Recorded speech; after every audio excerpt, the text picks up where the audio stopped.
الله وبركاته. إن الحمد لله نحمده ونستعينه ونستغفره ونتوب إليه والصلاة والسلام الأكملان على نبي المصطفى محمد وعلى آله وصحبه أجمعين وبعد. يا أيها الذين آمنوا اتقوا الله حق تقاته ولا تموتن إلا وأنتم مسلمون. Ayyuhal ikhwan rahimani wa rahimakumullah, saudara-saudari sekalian yang mudah-mudahan kita dirahmati oleh Allah Subhanahu wa taala. Masuk ke dalam HP media soal tentang apa saja ancaman bagi orang yang membunuh nyawa manusia. Apa saja ancaman dari Allah dan Rasul-Nya bagi orang yang membunuh nyawa manusia.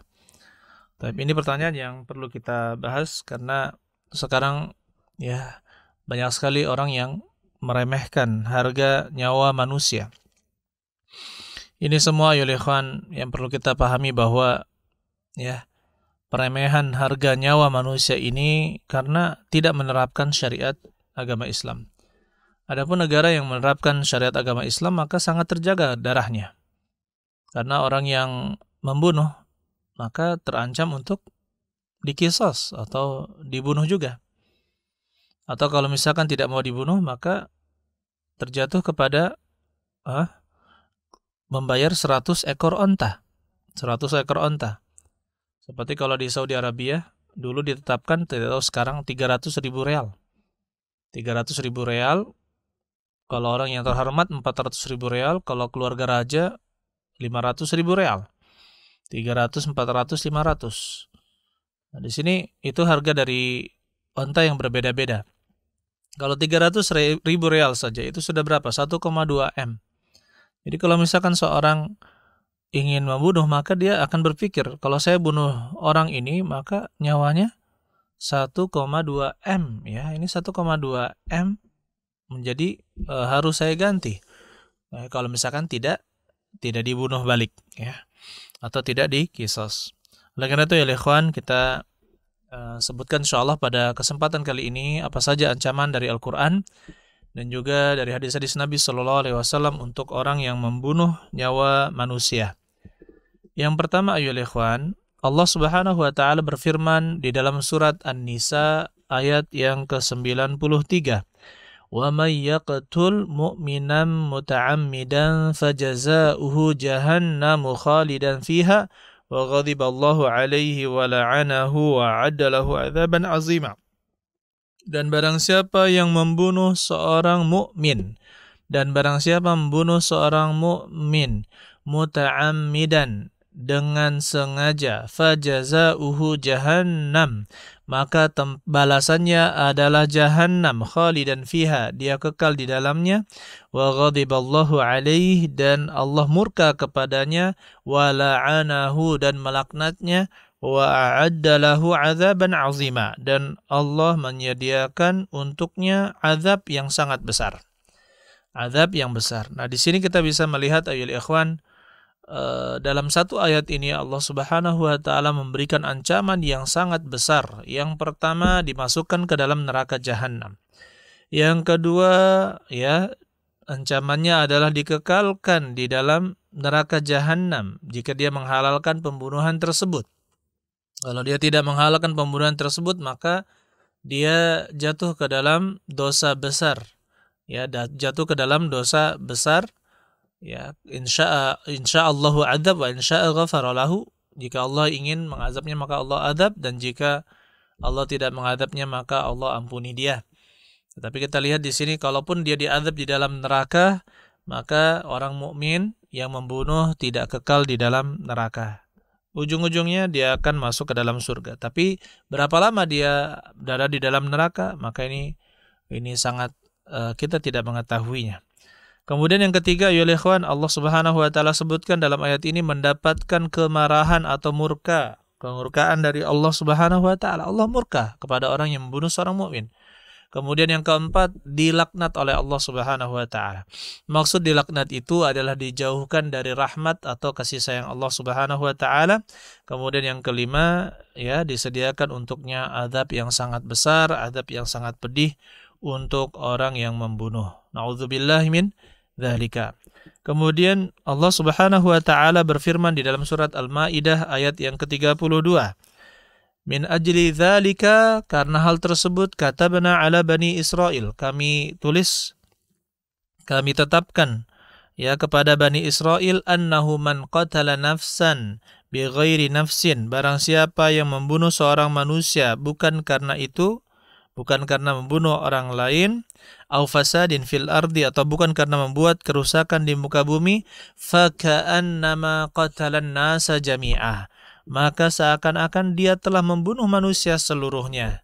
Seakan-akan, faka'annama, seolah-olah, qatalan nasa jami'ah, dia telah membunuh seluruh manusia. Oleh karena itu, ayol ikhwan, di dalam tafsir Ibnu Katsir, Ibnu Abbas radhiyallahu taala anhu mengatakan, maka seakan-akan dia telah membunuh manusia seluruhnya. Dia berkata, barang siapa membunuh satu jiwa yang Allah haramkan, maka dia seperti membunuh seluruh manusia.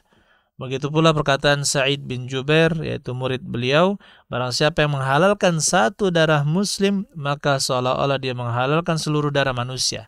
Dan barang siapa yang mengharamkannya, maka seolah-olah dia mengharamkan seluruh darah manusia. Maksudnya dia tidak membunuhnya. Saudara-saudara sekalian yang mudah-mudahan kita rahmati oleh Allah Subhanahu wa taala, ya, ancaman ini sangat besar. Oleh karena itu, orang yang telah membunuh atau di suatu masyarakat telah ada pembunuhan, maka keamanan otomatis menjadi apa? Menjadi semakin berkurang. Orang semakin waspada, orang semakin berhati-hati. Berbeda dengan orang yang ya diterapkan di sana ada keamanan, tidak terjadi pembunuhan, maka tidak ada yang perlu dikhawatirkan dari orang yang berbuat, misalkan dia berbuat jahat pun tidak sampai kepada pembunuhan kepada orang tersebut. Oleh karena itu ya ikhwan, saudara-saudara sekalian, bagaimana Allah Subhanahu wa taala menyebutkan bahwa orang yang membunuh manusia faka'annama qatalan nasa jami'a, maka dia seolah-olah telah membunuh seluruh manusia. Na'udzubillahi min dzalik. Yang pertama ya ikhwan disebutkan oleh Nabi sallallahu alaihi wasallam, kata Rasulullah sallallahu alaihi wasallam, akbarul kabair al-isyraku billah. Sebesar-besar dosa besar atau dosa besar yang paling besar adalah berbuat syirik kepada Allah, wa qatlun nafsi. Dan yang kedua apa? Membunuh jiwa. Jadi perbuatan syirik adalah perbuatan yang paling besar. Kemudian yang keduanya apa? Wa qatlun nafsi, membunuh manusia. Yang ketiga adalah wa uququl walidain. Dan yang keempat adalah uquq al-walidain, yaitu durhaka kepada kedua orang tua. Ini patut kita pertimbangkan. Jangan sampai kita ketika kita sangat marah, ya kemudian tidak bisa mengendalikan diri, langsung berujung kepada apa? Kita ingin membunuh orang lain. Na'udzubillahi min dzalik.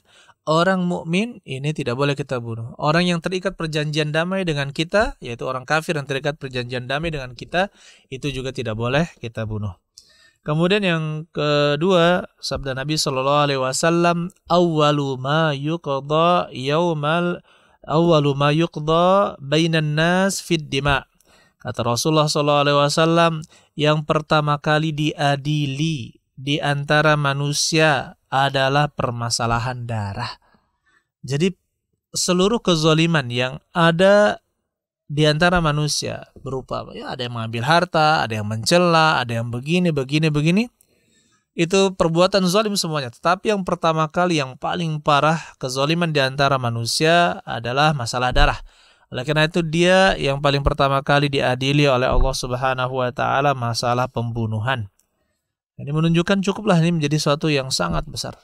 Ya, agar kita berhati-hati, jangan sampai kita berniat untuk membunuh dengan cara apapun, baik dengan racun atau dengan dijatuhkan mendorong orang dari ketinggian, atau dengan pisau, atau dengan golok, atau dengan yang lainnya.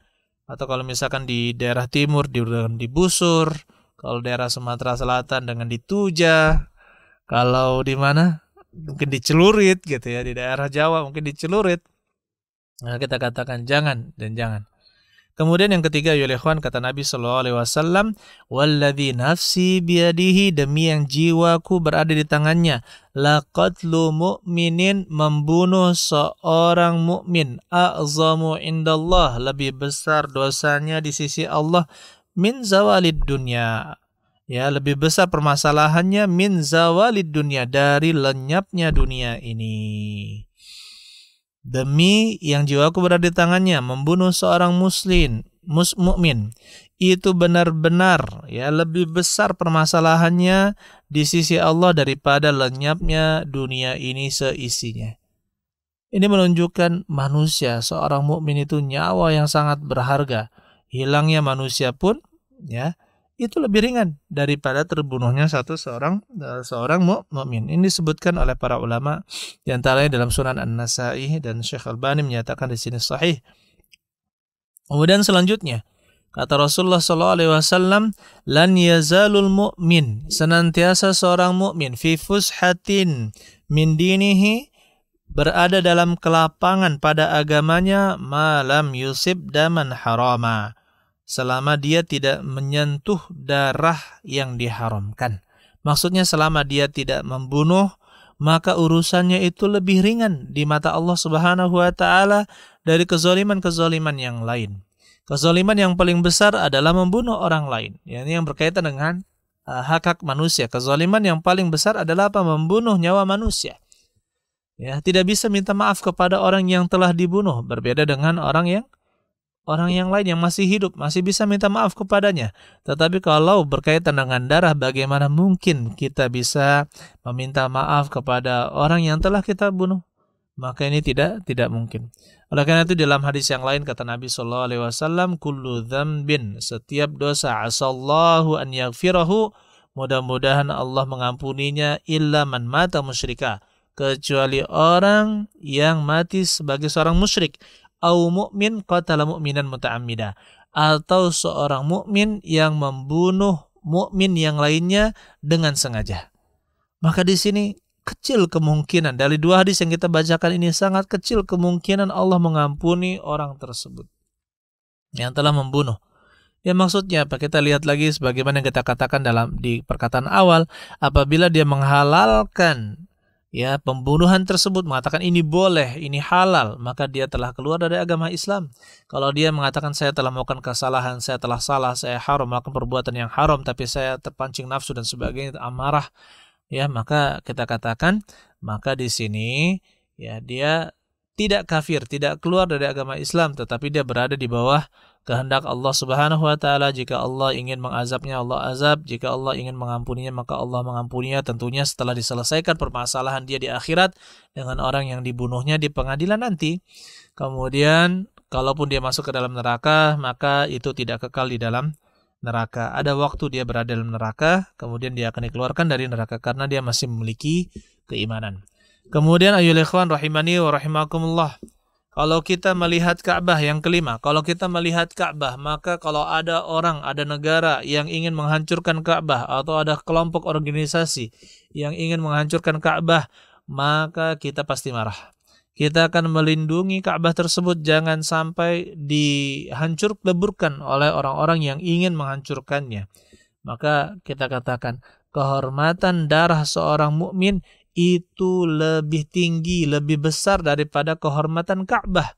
Kalau kita kepada Ka'bah yang kita katakan dia sangat mulia, sangat memiliki syaraf, kemuliaan, keagungan, ya, kehormatan, itu kita akan lindungi sekuat tenaga, bahkan nyawa kita pun kita akan berkorban untuk melindungi Ka'bah Allah Subhanahu wa taala. Maka kita katakan Nabi SAW menyebutkan bahwa kehormatan seorang mukmin itu lebih mahal, lebih berharga daripada kehormatan Ka'bah. Pernah Rasulullah SAW katakan, ma atyabaki, ya betapa harumnya kamu, wa atyaba rihaki, betapa harumnya aromamu, wa azama hurmataki, dan betapa agungnya kehormatanmu, walladzi nafsu Muhammadin biyadih, demi yang jiwa Muhammad berada di tangannya, la hurmatul mu'mini a'zamu indallah hurmatan minki, sesungguhnya kehormatan seorang mukmin itu lebih besar di sisi Allah daripada kehormatanmu di sisi Allah, ya. Kehormatan seorang mukmin di sisi Allah itu lebih besar daripada kehormatanmu wahai Ka'bah. Ya, malihi wa dami, dari harta dan darahnya. Dari harta dan darahnya. Oleh karena itu saudara-saudara sekalian, yang mudah-mudahan kita dirahmati oleh Allah Subhanahu wa taala darah seorang mukmin ini sangat berharga.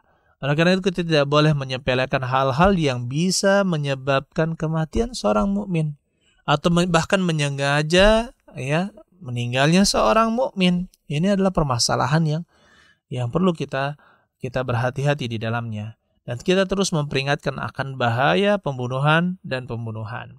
Kemudian orang yang selanjutnya, seandainya seluruh manusia membunuh seseorang, ya semuanya membunuh satu orang dengan tanpa hak, dengan tidak benar, maka Allah akan masukkan seluruh orang yang membunuh tersebut ke dalam neraka. Kata Rasulullah SAW, "Lau anna ahlas sama wa ahlal ardi", kalau seandainya penduduk langit dan penduduk bumi ishtaraku fi dami mu'min, mereka bekerja sama untuk membunuh satu darah seorang mukmin, la akabbahumullah finnar, maka Allah akan lemparkan mereka semua ke dalam api neraka. Ya, bahkan ayolah ikhwan, mengarahkan senjata saja itu tidak boleh. Mengarahkan senjata ya untuk bermain-main, apalagi untuk membunuh, mengacungkan senjata seperti ini kepada seorang mukmin tidak boleh. Man hamala alaina silah falaysa minna. Kata Rasulullah SAW, barang siapa mengacungkan senjata, mengarahkan senjata kepada kami yaitu untuk membunuh, maka dia bukan termasuk golongan kami. Begitu pula kata Rasulullah SAW, la yushiru ahadukum ila akhihi bis-silah. Janganlah seorang dari kalian mengisyaratkan, ya, mengarahkan senjatanya kepada saudaranya. Fa innahu la yadri ahadukum. Sungguhnya seorang di antara kalian tidak tahu, la'alla syaitan, bisa jadi syaitan, yanzi'u fi yadihi, ya, yanzi'u fi yadihi, maksudnya melempar di tangannya atau menyentuh tangannya, fayaqa fi hufratin minan nar, kemudian dia terjatuh ke dalam api neraka. Maksudnya tidak sengaja mengarahkan, ternyata kelewatan, bermain-main dengan senjata, bermain-main dengan pedang, dengan golok, diarahkan kepada saudaranya, kemudian apa, ternyata setan ikut campur di sana, akhirnya apa, mungkin ada marah atau apa, kemudian apa, ternyata diarahkan senjata tersebut kepada saudaranya. Begitu pula seperti senapan atau pistol atau yang lainnya, maka hati-hati, jangan kita bermain-main dengan senjata-senjata yang bisa menyebabkan orang terbunuh. Oleh karena itu saudara-saudara sekalian yang mudah-mudahan kita dirahmati oleh Allah Subhanahu wa taala, inilah beberapa hal yang bisa saya sebutkan, ancaman-ancaman bagi orang yang membunuh. Oleh karena itu ancamannya sangat besar ya di dunia maupun di akhirat. Maka kita katakan ini bukanlah dosa yang ringan. Dosa membunuh orang lain bukanlah dosa yang ringan. Jangan sampai kita bercita-cita atau memiliki keinginan untuk menghabisi seseorang, ya, menghabisi nyawa seseorang, walaupun sebesar apapun permasalahan yang kita alami, kezaliman yang kita dapatkan, atau kejengkelan, kecemburuan yang kita rasakan, maka jangan pernah berpikir untuk membunuh orang lain, apalagi dia seorang mukmin atau seorang kafir yang mu'ahad atau yang mendapat jaminan keamanan atau terikat dalam perjanjian damai antara orang mukmin dan orang kafir, maka kita tidak boleh membunuh mereka. Barakallahu li wa lakum wa jami'il muslimin. Subhanakallah hamdik, asyhadu an la ilaha illa anta, astaghfiruka wa atubu ilaik. Assalamualaikum warahmatullahi wabarakatuh.